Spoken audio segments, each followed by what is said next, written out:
ఆలస్యమైంది, సమీకరణాలు కుదరలేదని అంటున్నారు. ఎందుకు కుదురుతారో సమీకరణం? మనసుంటే మార్గం ఉంటుంది. ఎవరు కుదరలేదు రాకుండా ఎందుకు కుదురుతారో సమీకరణలు? నీకు నీకు నన్ను పార్టీలో తీసుకున్నప్పుడు కదా మీ ఇద్దరు అర్థం ఉండాలి కదా, తెలుసుగా. మన పార్లమెంట్ ఎన్నికలప్పుడు రెండోసారి ప్రామిస్ చేసి మాటిచ్చినప్పుడు కదా మీ ఇద్దరు అర్థంన్నాయి.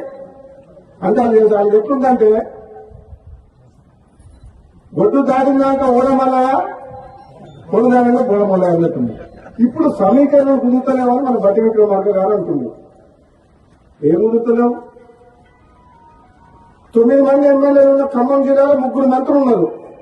ఎంతమంది ఉన్నారు? 11 మంది ఎమ్మెల్యేలు ఉన్నా నల్గొండకు 3 తప్ప మహబూబ్నగర్కు ముఖ్యమంత్రి ఇచ్చినాం కదా మనం.